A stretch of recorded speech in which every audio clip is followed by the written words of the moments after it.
Amém. Paz do Senhor, irmãos. Vamos dar início então à nossa lição de hoje, que é a lição número 12, é a urgência dos discipulados. Eu gostaria de cumprimentar todos que estão aqui e cumprimentar aqueles que estão também em casa. E eu vou pedir hoje ao irmão António para dar a oração de início, para abençoar a lição de hoje.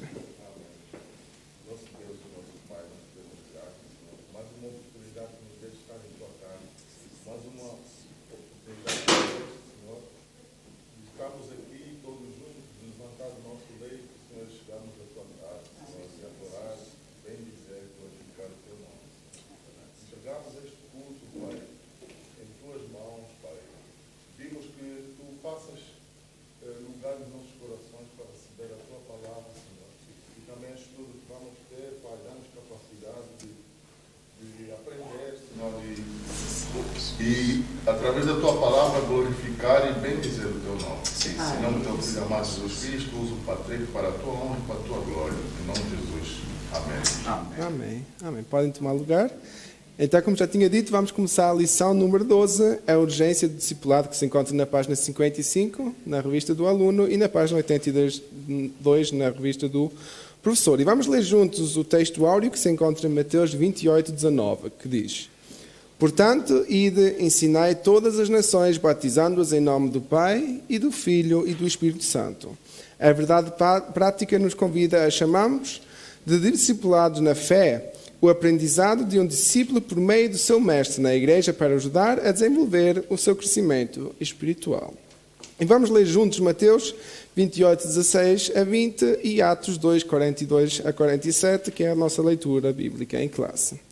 Que diz, Mateus 28, 16: E os 11 discípulos partiram para a Galileia, para o monte de Jesus lhe tinha designado. E quando o viram, adoraram, mas alguns duvidaram. E chegando-se Jesus, falhou-lhes, dizendo: É-me dado todo o poder no céu e na terra. Portanto, ide, ensinai todas as nações, batizando-as em nome do Pai, e do Filho, e do Espírito Santo, ensinando-as a guardar todas as coisas que eu vos tenho mandado, e eis que eu estou convosco todos os dias até a consumação dos séculos. Amém. E Atos 2, 42 a 47 diz: E perseveraram na doutrina dos apóstolos e na comunhão, e no partir do pão e nas orações. Em cada alma havia temor, e muitas maravilhas e sinais se faziam pelos apóstolos. Todos os que criam estavam juntos e tinham tudo em comum. Vendiam suas propriedades e fazendas e repartiam com todos, segundo cada um tinha necessidade. E perseverando unânimes todos os dias no templo e partindo o pão em casa, comiam juntos com alegria e singeleza de coração, louvando a Deus e caindo na graça de todo o povo. E todos os dias acrescentava o Senhor à igreja aqueles que havia de salvar. Amém? O objetivo geral é esclarecer a urgência do discipulado, e os objetivos específicos são conceituar o discipulado, elencar o tripé do discipulado, palavra, comunhão e serviço, e mostrar que o discipulado gera um crescimento sadio para a igreja. E eu gostaria de começar esta lição com algumas perguntas que quem tiver a coragem pode responder, ou quem não tiver essa coragem respondam para si, né? Em que medida o meu caráter se parece com o de Cristo? Primeira pergunta, né? Referindo ao discipulado, né? A segunda pergunta é: os valores que o Senhor Jesus nos estipula viver são impossíveis de realizar? Estamos muito ou pouco parecidos com Jesus? Ok? Eu creio que aqui estas perguntas devemos de ter em mente para perceber: A, que Deus quer transformar o nosso caráter; B, que aquilo que Deus quer realizar não é impossível, porque o nosso Deus é um Deus que faz o impossível possível, e que nós devemos cada vez mais estar mais parecidos a Jesus, né? E baseando nisso, vamos perceber melhor a importância do discipulado. O discipulado é fazer discípulos, né? Para explicar a palavra, né? Ou, hoje em dia podíamos dizer um professor que tem um aluno, ou um mestre que tem um estudante, né?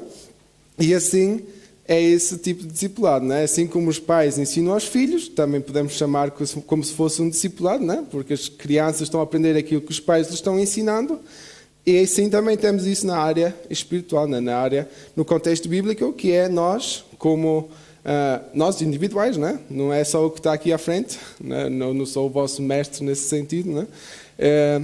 Cada um de nós tem a responsabilidade de ensinar, seja aos seus filhos, seja ao seu vizinho, seja ao seu colega de trabalho, e fazer discípulos para o reino do Senhor. Não é? Assim como nós ouvimos que Jesus diz em Mateus, portanto, e ensinai a todas as nações. Então, essa responsabilidade ficou para todos nós. Mas vamos começar na introdução, que diz: o discipulado acompanha a pregação do Evangelho desde o princípio e é de fundamental importância com base inicial na formação cristã no novo convertido.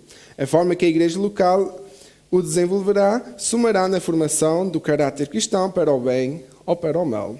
O tópico 1 é o que é o discipulado. O termo discipulado vem de discípulo, que significa aprendiz, aluno, seguidor. Isso vale no âmbito secular e religioso. Qualquer sentido desse termo se aplica ao cristão. Nós podemos tirar, né? No contexto bíblico, nós temos, por exemplo, temos aqui um pastor que nos ensina, então ele praticamente está-nos a discipular, né? Podemos ver nas questões políticas, né? Principalmente nas ditaduras, havia a maneira de indoutrinar o povo para seguir o seu ditador, né? Essa é a forma, digamos, a forma extrema de um discipulado, porque aí o povo não tinha escolha, porque quem era contra morria. Então, nós percebemos que existe na área, digamos, secular, na área do mundo, existe esse discipulado, né? Podemos também ver os professores na escola, eu acho que esse é um exemplo mais comum, né? mais sábio, mas nem sempre os alunos querem obedecer ao seu mestre. Nem sempre os alunos estão dispostos a aprender aquilo que o mestre lhes quer ensinar. E esses problemas também existem na igreja. Assim como as crianças às vezes na escola não querem fazer o que o professor lhes diz, assim às vezes existem essas complicações. Por isso temos que perceber a relação entre o discípulo e o que está a guiar os discípulos, não é? E mesmo a Bíblia aí é muito clara e vamos aprender sobre isso. O ponto número 1, o discípulo. O termo se aplica com frequência no Evangelhos aos seguidores de Jesus.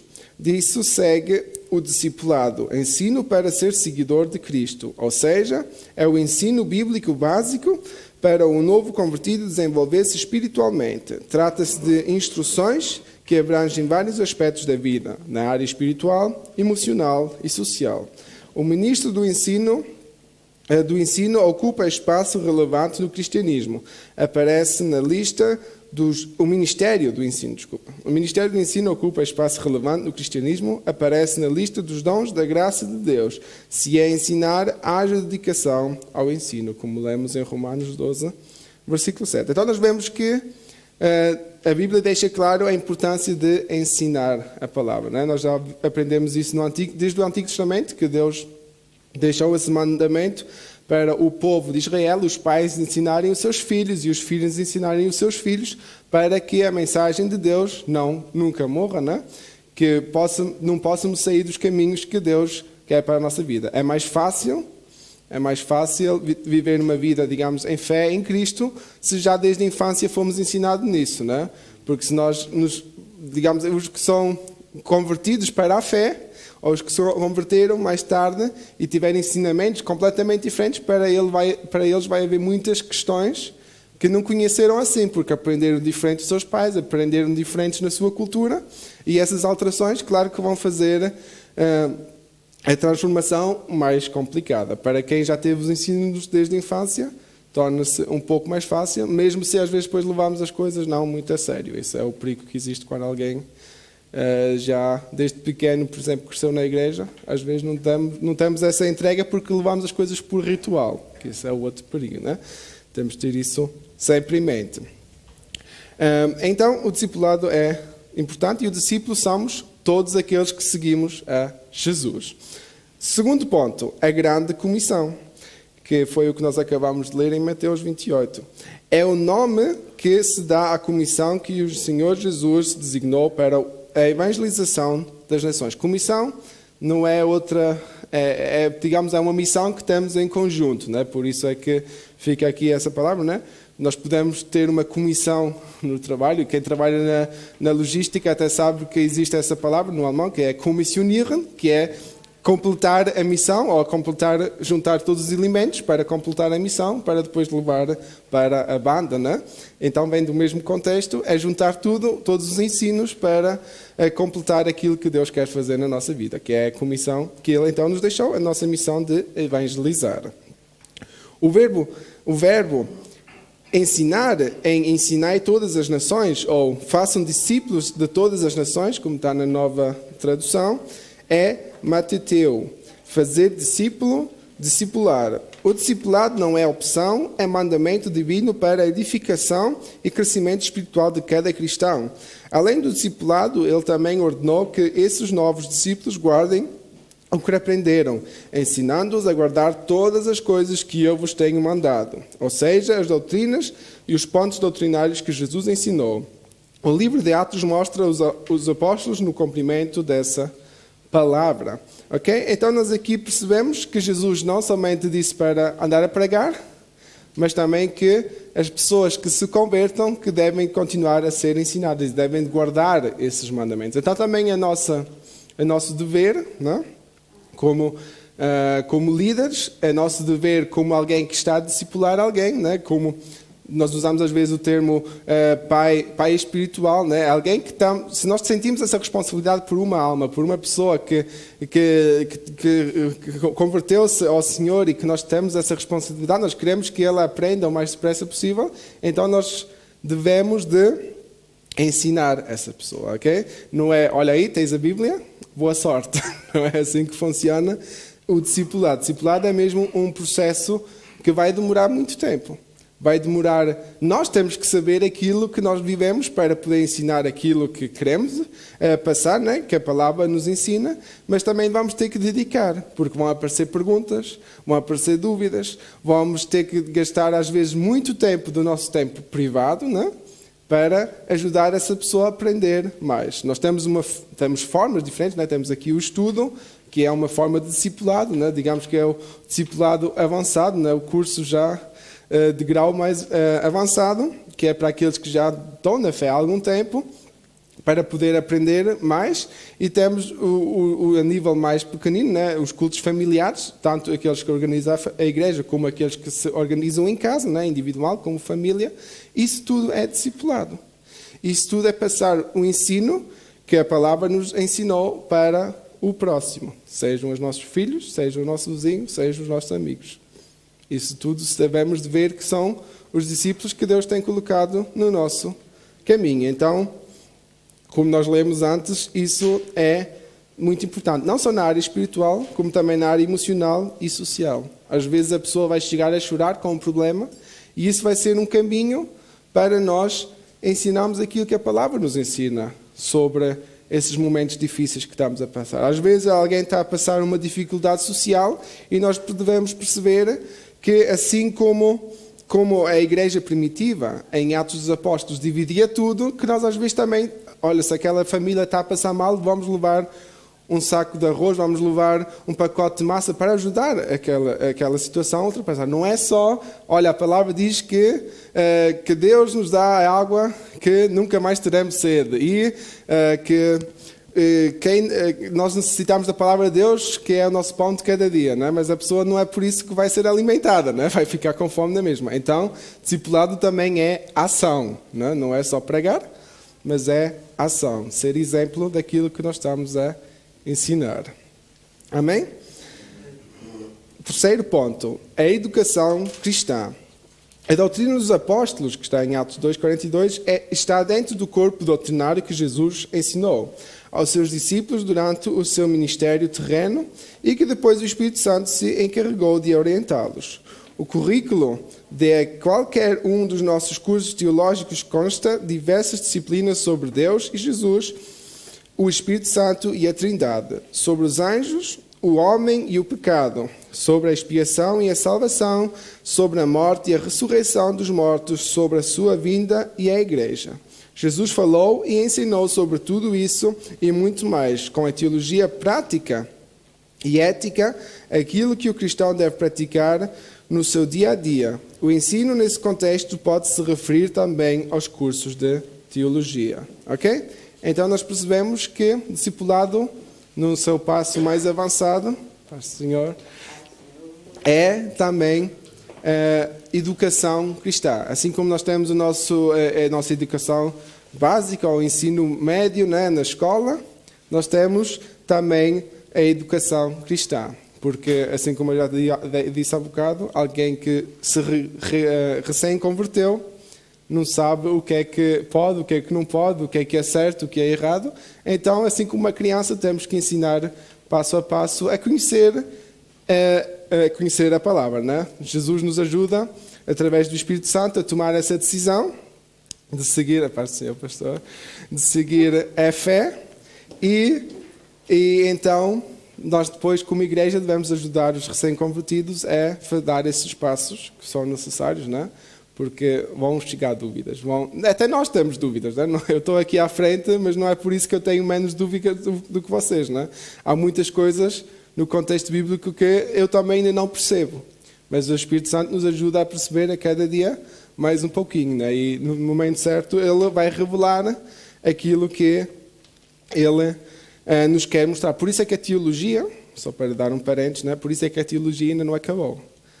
Ensina-se hoje em dia a teologia na escola, assim como se ensina a germanéutica, ou assim como se ensina inglês, ou assim como se ensina filosofia, mas a teologia ainda não terminou.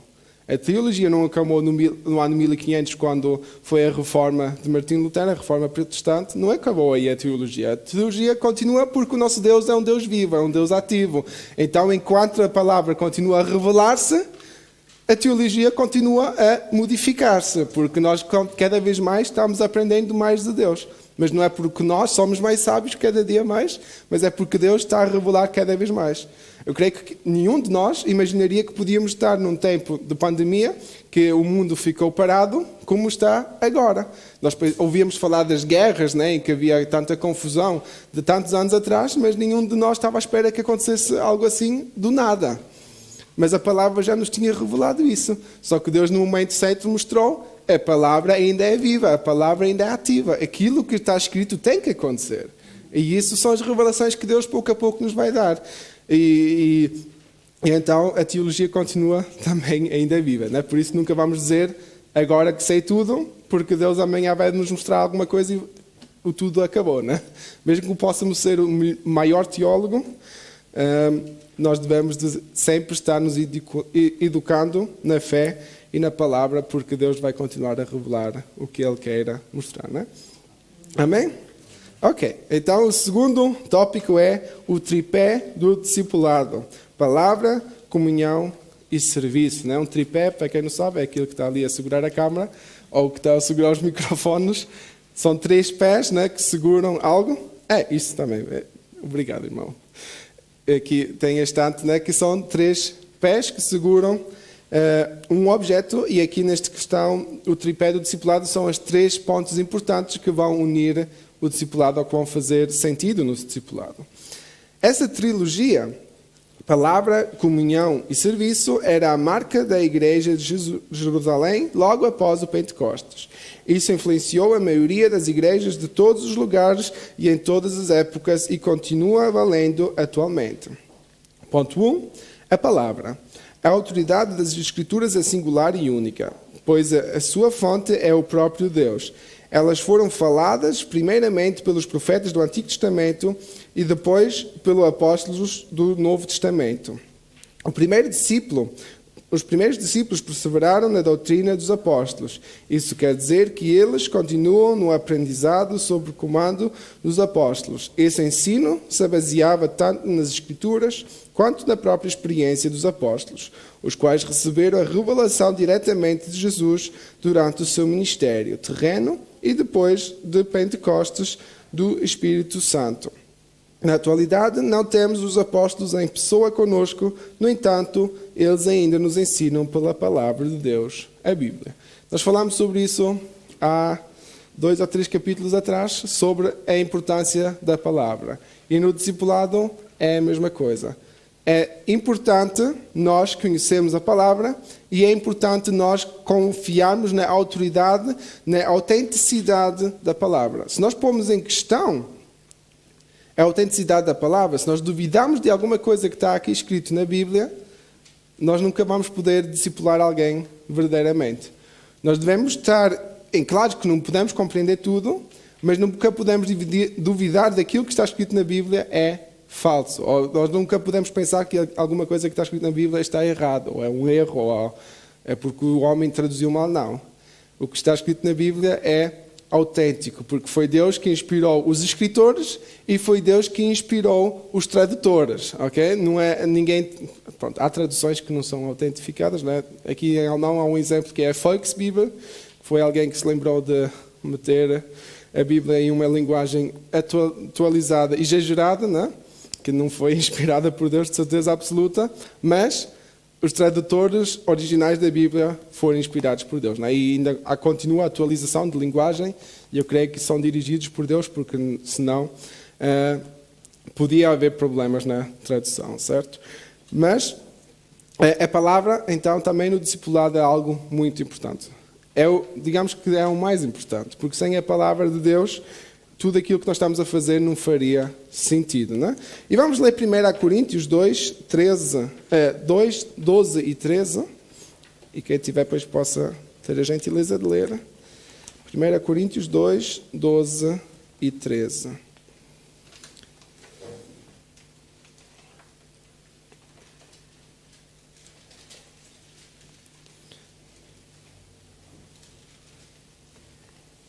Primeira Coríntios 2, 12 e 13. Quem tiver pode abrir, pode ler, por favor.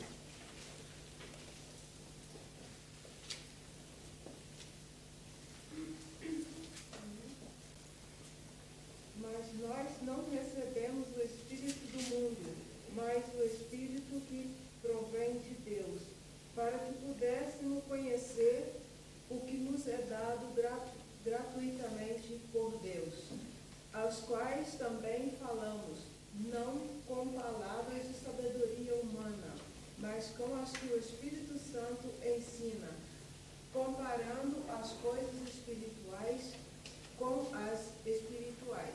Amém. Obrigado, irmã Arlete. Então nós percebemos aqui que nós recebemos o Espírito Santo, né, depois de Jesus ter voltado para o céu, e depois do momento de Pentecostes, o Espírito Santo desceu sobre os apóstolos e continua ativo nos nossos no nosso dia a dia, e é o Espírito Santo que nos convence a fé em Jesus Cristo, né? Que nos leva verdadeiramente a crer naquilo que Jesus fez por nós na cruz. Mas nós aqui também percebemos que nós não devemos de falar, como diz o versículo 13, em sabedoria humana. O que é que isso quer dizer? Se nós estamos a falar da palavra, não vamos misturar com a nossa sabedoria humana. Podemos dar um exemplo daquilo que Deus tem feito na nossa vida, através de um testemunho, através de situações que estamos a passar, para reforçar aquilo que nós extraímos da palavra, mas não devemos dar, digamos, a minha opinião. Né? A minha opinião é que Deus fez as coisas assim porque é assado. Né? Não é assim que funciona, nós devemos estar baseados na palavra, né? Não é a minha opinião, é a opinião de Deus que nós vamos aqui representar, né? E nós somos, quando nos tornamos discípulos de Jesus, nós queremos partilhar as ensinanças ou os ensinos que Jesus nos deu, ok? Porque assim também foi o que Jesus nos ordenou, que devemos de manter-nos sempre na palavra autêntica que vem de Deus. Amém? Segundo ponto, a comunhão, que nós lemos há bocado em Atos 2, 42, que diz: ter tudo em comum e partilhar da mesma crença é comunhão. A palavra grega, koinonia, comunhão, significa compartilhar ou participar mutuamente de algum evento comum ou acordo. No Antigo Testamento, a ideia de comunhão diz respeito ao relacionamento de pessoas com o seu próprio. Com o seu próximo, obrigado. E nunca do ser humano com Deus. Embora Abraão tinha sido chamado amigo de Deus e Moisés tenha falado com Deus face a face, eles não provaram a mesma comunhão com Deus com os crentes da nova aliança. E aqui fica já um parênteses, né? Que podemos estar gratos a Deus por Deus estar-nos a dar essa possibilidade de ter uma comunhão íntima com Ele. Nós percebemos no Antigo Testamento que não era possível da mesma forma. Né? Eu creio que o único que teve um relacionamento íntimo com Deus foi Adão, que teve essa oportunidade de estar com Deus no jardim, face a face, mas nós percebemos que hoje em dia nós temos uma intimidade maior através do Espírito Santo que habita em nós, não é? Não é só estar no mesmo lugar com Deus, mas Deus que quer habitar em nós, não é? Que é ainda mais profundo do que até mesmo aquilo que Adão talvez viveu, não é? Não podemos dizer, porque eu não estava lá, mas imagino que a intimidade hoje em dia ainda é maior. Qualquer dia vamos estar face a face com Deus, e eu creio que é esse o nosso desejo de cada um de nós, mas vamos usufruir daquilo que Deus já está a fazer nas nossas vidas, no nosso dia a dia, não é? Se Deus quer estar presente, se Ele enviou o Espírito Santo para estar presente com nós, vamos usar aquilo que Deus nos está a dar, ou vamos aceitar esse presente que Ele nos deu, que é o Espírito Santo, e vamos fazer a sua vontade da forma como Ele o quer, ok? Então a comunhão também é essencial no discipulado. Com a comunhão com Deus, que devemos levar o recém-convertido a conhecer Deus ainda mais, ele tem que ter esse desejo. Nós não podemos obrigar ninguém, nós podemos até obrigar alguém a ler a Bíblia, né? Podemos dizer, vamos ter um tempo de ler a Bíblia em 1 ano, né? Então aí, quem quer, quem não quer, vamos ler juntos a Bíblia, né? Pode ser que a pessoa assim motive-se melhor. Mas comunhão, não podemos forçar ninguém a ter comunhão. Nós não podemos estar ali a ditar, tens que dizer estas palavras, tens que fazer isso, porque comunhão não funciona assim. Eu até posso, para dar um exemplo, né? As crianças às vezes têm brigas na escola, e então para solucionar a briga, o que é que o professor faz? Pega nas 2 crianças e diz, deem-se as mãos e digam desculpa. Mas no coração até pode ser que seja qualquer coisa completamente diferente, né? Foram obrigados a desculpar. Por isso, comunhão não funciona assim. Comunhão funciona ter intimidade com aquela pessoa que eu quero conhecer. Ter intimidade com um Deus que eu quero conhecer. Amém? Então, isso é individual, mas nós devemos ajudar a pessoa a conhecer Deus melhor. E nunca ser... E a continuação é aqui. A comunhão do cristianismo envolve tanto o relacionamento entre os irmãos, como também com o Pai, com o Filho e com o Espírito Santo. Então devemos ter comunhão entre irmãos, que é o que nós estamos a fazer aqui, mesmo tendo que manter as distâncias, né? Mas estamos a ter tempo juntos num culto e vamos ter também, de certeza, tempo para conversar um pouco após o culto. Temos comunhão através de telefonemas, temos comunhão até mesmo através das reuniões online que estamos a ter. Podemos ter comunhão, claro que é mais fácil quando estamos em pessoa, mas atualmente não é sempre possível, então temos que fazer o melhor dessa maneira que Deus nos tem dado. Mas também devemos ter comunhão com o Pai, com o Filho e com o Espírito Santo. Eu vou pedir ao pastor para ler 1 de João 1:3 e vou pedir ao irmão Elando para ler 2 de Coríntios 13:13. 1 de João 1:3. Irmão Orlando, 2 Coríntios 13:13, por favor.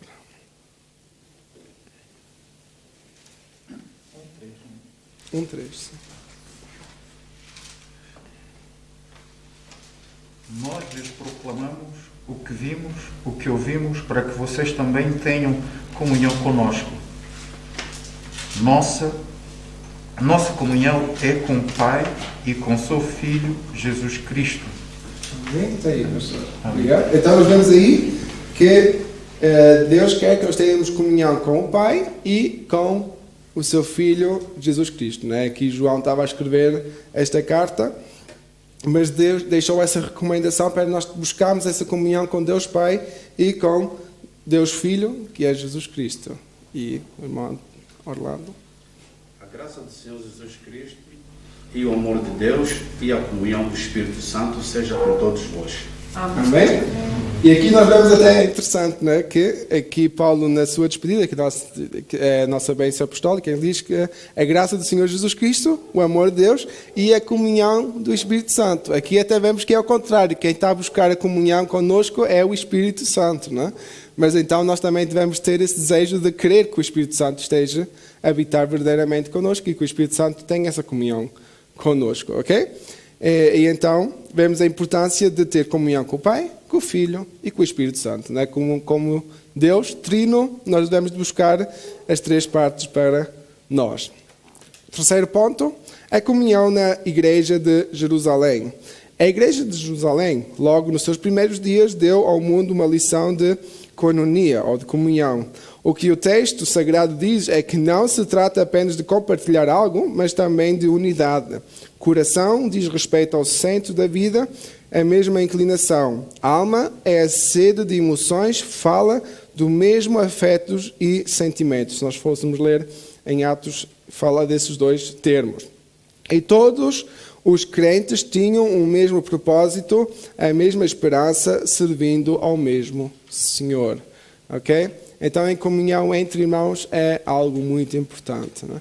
Nós compartilhamos os nossos momentos de culto, nós compartilhamos os nossos momentos espirituais, mas também devemos de compartilhar os nossos tempos em privado, em nossos tempos em família. Como igreja, nós tornámos-nos uma família, não é? Uma expressão que se ouve muito e eu acho que é uma expressão muito correta. Nós, como igreja, tornámos-nos uma família. Muitas pessoas que até vivem em solidão durante muitos anos, às vezes viúvas, às vezes alguém que foi traído e ficou sozinho, né? Foi abandonado pelo seu esposo ou pela sua esposa, que vivem nesse sofrimento constante. Encontram um Deus que lhes dá perdão, encontram um Deus que lhes dá amor, encontram um Deus que lhes dá esperança e encontram um Deus que lhes vai oferecer uma família.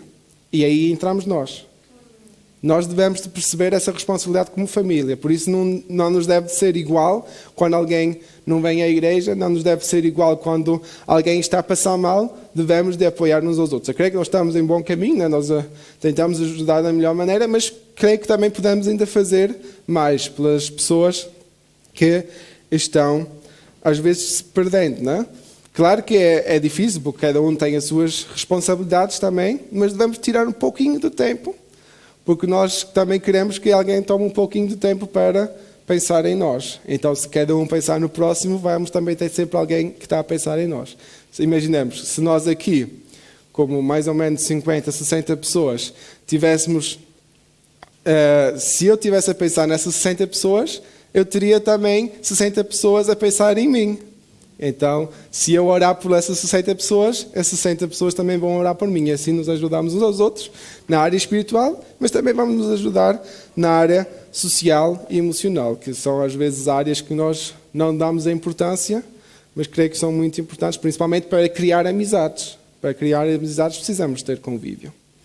Não é? Porque senão esse construto, digamos, de irmão, essa estrutura que nós temos, torna-se distante, mas cada um que tem irmãos sabe que às vezes até temos que dividir o mesmo quarto, ou temos que dividir a mesma cama, e como irmãos vai haver brigas, vai haver confusão, mas é algo que nós nunca queremos separar-nos dos nossos irmãos. Às vezes a união com os nossos irmãos até torna-se mais forte do que até mesmo com os próprios pais, porque temos mais confiança até às vezes nos nossos irmãos do que temos nos nossos próprios pais, não é?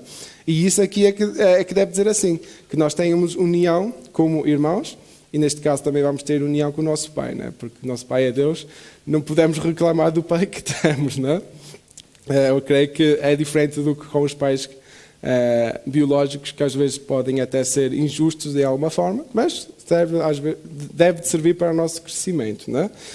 Mesmo que se torne complicado. Amém. Ok. O quarto ponto, o serviço. Trata-se de um termo de significado amplo nas Escrituras Sagradas. O termo visto isoladamente quer dizer um trabalho realizado para alguém ou algo seguindo as suas instruções. O termo no Antigo Testamento se relaciona na maioria das vezes aos sacerdotes no santuário e também a qualquer pessoa temente a Deus. Na primitiva Igreja de Jerusalém, o serviço cristão está representado sumariamente, ou de maioria, na perseverança no ensino dos apóstolos, na comunhão, no partir do pão e nas orações. É isso que Deus espera de cada um de nós no cumprimento da grande comissão. Ok?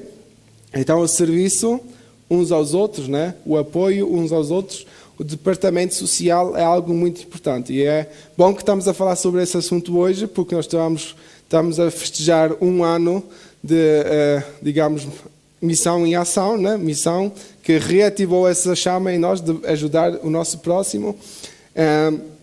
E é isso que é o serviço que nós devemos ter no discipulado. É verdadeiramente apoiar o nosso próximo.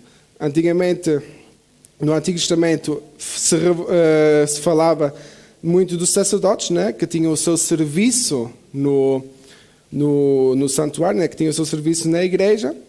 E nós até no inglês usa-se esse termo, né, em vez de dizerem culto, dizem serviço, service, né? Sunday service, o culto de domingo, e é algo que é algo importante no dia a dia de hoje, né? Nós devemos ter esse serviço como igreja, nós devemos ter esse serviço uns para com os outros e também devemos ter como igreja, devemos ter esse serviço para com a nossa comunidade, né? Nós não devemos de pensar, né? Pronto, nós temos aqui algumas diferenças porque nós estamos a viver na Alemanha como estrangeiros. Mas nós devemos de ter sempre uma certa importância também pela comunidade aqui de Büsnau, como comunidade aqui local de Stuttgart. Nós não devemos de ter, digamos, maus relacionamentos com as nossas vizinhanças.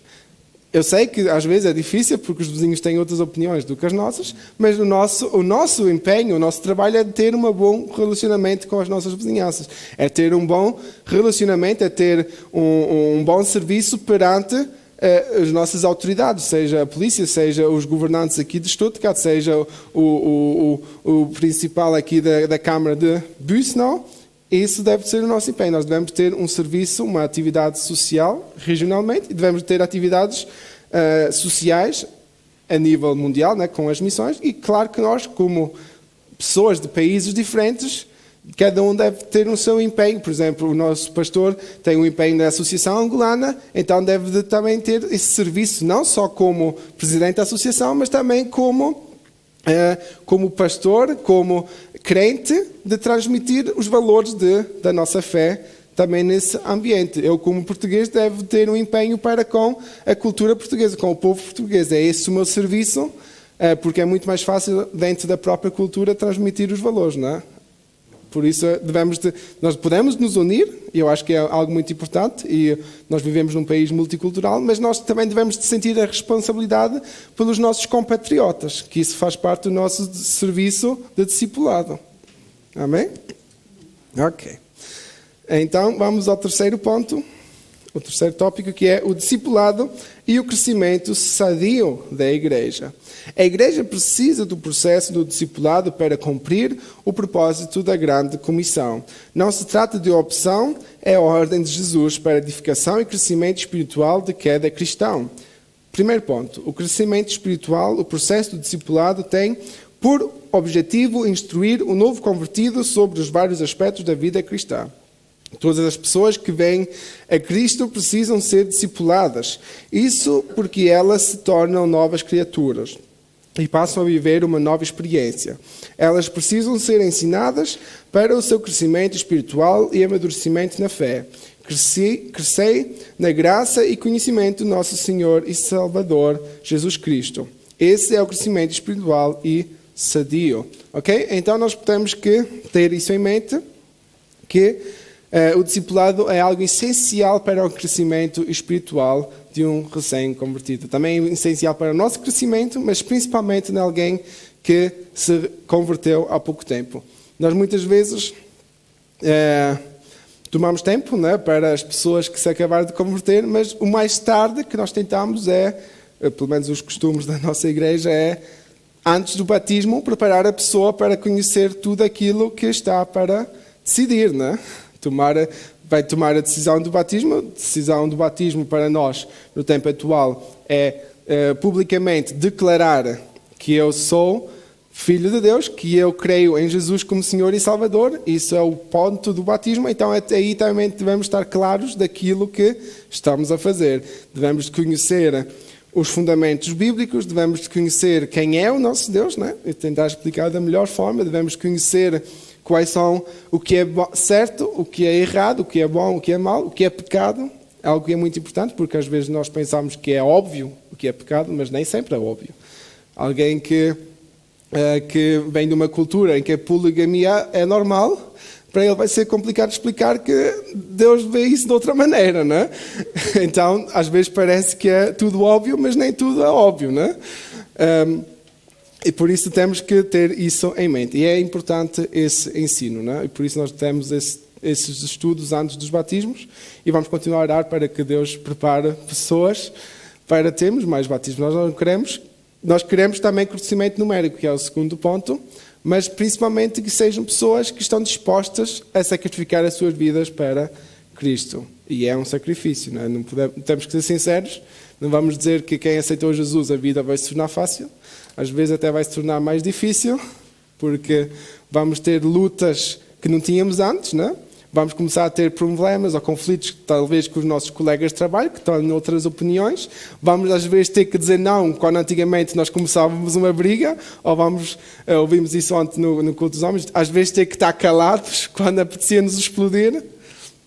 E isso faz parte desse ensino do discipulado nas nossas vidas, não é?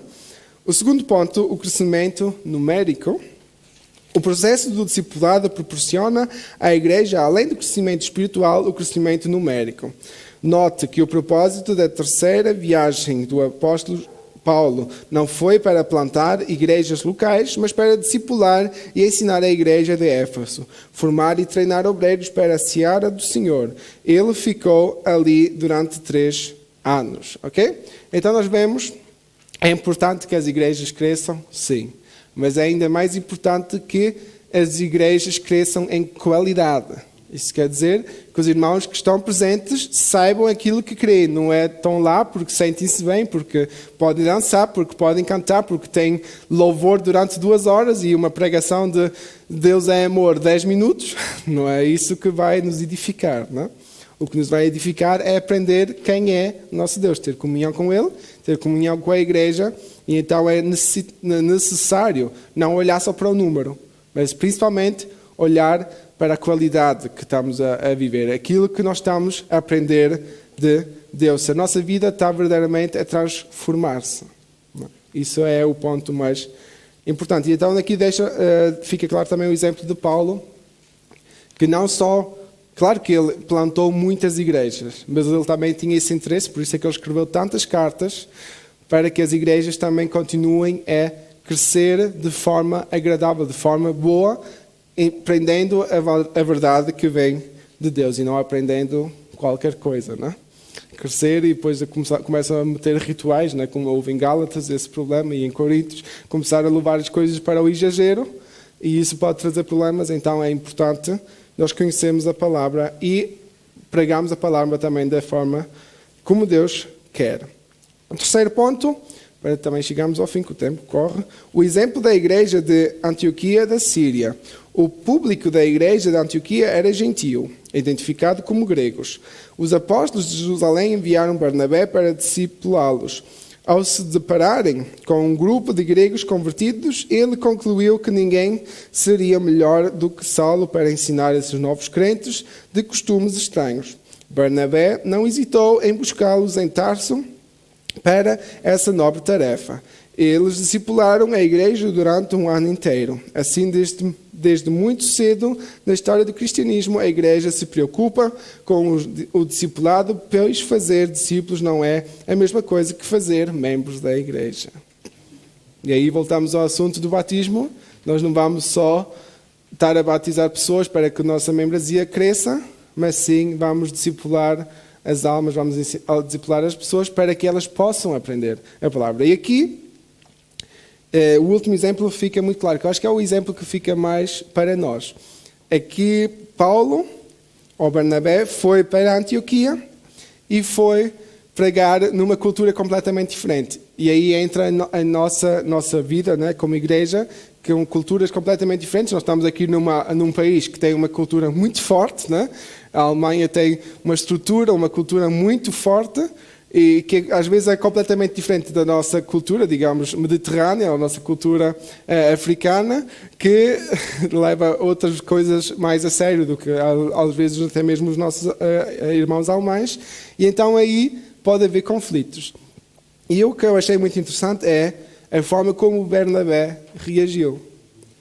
É que assumir, ou reconhecer que eu não sou a pessoa indicada para fazer esse trabalho, é algo muito importante, que às vezes temos que reconhecer eu podia falar sobre tudo, mas calhar eu não sou a pessoa certa para falar sobre esse assunto. E então ele foi buscar Paulo para falar aos gentios. Talvez Bernabé tinha um ponto de vista mais judaico, mais focado na cultura judaica, e percebeu que o Paulo tinha uma visão mais ampla, tinha uma visão mais aberta para as coisas também fora da cultura judaica, como ele era também romano, né? Ele era judeu, mas com cidadania romana, então ele conhecia também as culturas que tinha aprendido para alcançar a cidadania romana. Imagino que também já naquele tempo não era ir lá dizer imperador, eu quero ser romano, devia também haver um Einbürgerungstest, né? Quem é que era o César daquele tempo, quais é que eram as leis, ele devia saber tudo, assim como nós tivemos que saber para fazer a naturalidade alemã, para ter a documentação alemã, assim também Paulo tinha que conhecer a cultura romana. E então ele foi a pessoa indicada para pregar para os gentios, para pregar para os estrangeiros daquele tempo, não é? E isso é algo muito importante, devemos reconhecer às vezes quando não somos a pessoa certa para falar, mas como somos uma igreja, como somos um corpo, também conhecemos as pessoas que têm talvez melhor capacidade para falar sobre certos assuntos. E é isso que devemos de reconhecer e então também fazer. Conclusão. Deus tem interesse no bem-estar social e espiritual do ser humano. Isso vale para a igreja e para a sociedade. A educação, com base nos princípios cristãos, é importante porque, além dos valores espirituais, contribuiu na construção de uma sociedade civilizada. A base dos valores morais e espirituais são a Bíblia. Amém? Ok? Então nós percebemos a importância do discipulado é nós pregamos a verdade verdadeira que vem da palavra, né? Pregar a verdade que vem da palavra de Deus, devemos fazê-la com comunhão e devemos fazer isso para crescimento também da igreja. Devemos ter a responsabilidade do serviço que nós temos para com o recém-convertido, como também para com as autoridades locais, para as autoridades aqui da nossa região, porque nós estamos a afetar a sociedade através do discipulado. Nós estamos a levar a mensagem de Deus para as pessoas e algo se vai transformar na nossa cidade, algo se vai transformar na nossa aldeia através disso. Não é? Quanto mais pessoas são alcançadas, mais pessoas podem ser alcançadas. Não é? Se nós, e vou já chegar mesmo ao fim, isso foi o Stefan em Wiesbaden que uma vez fez essa conta, se cada um de nós, não é? Imaginemos, se eu fosse falar com alguém e essa pessoa se convertesse durante um ano, nós no fim do ano seríamos 2 pessoas.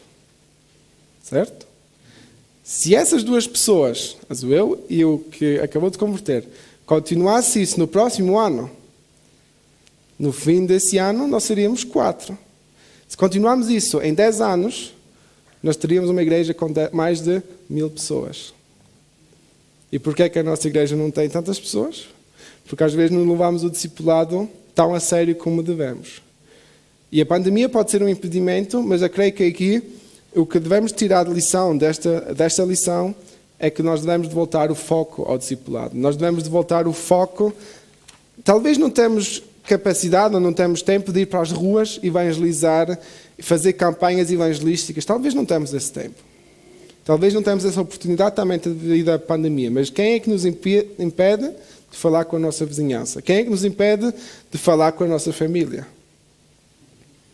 Devemos de tomar essa responsabilidade e 1 ano de tempo para alcançar uma pessoa, eu acho que é um bom tempo que podemos investir em uma pessoa e devemos tirar esse tempo. Quer seja 10 minutos a dar uma mensagem cada dia ou uma vez por semana a dar um telefonema, não é? Se não tivermos essa chance de fazer pessoal, mas devemos de levar verdadeiramente em mente, devemos de ter isso em mente que há muitas almas aí que estão a perder e nós muitas vezes temos medo de pegar nesse discípulo que Deus tem colocado nos nossos meios, não é? De pegar nessa pessoa e ensiná-la aquilo que Deus tem nos dado a nós para dar também para eles. Assim como Pedro diz, aquilo que eu tenho, eu te dou. Não é? E é assim que nós também devemos fazer. Amém. O tempo corre. Para a semana vamos falar... Não, daqui a 2 semanas.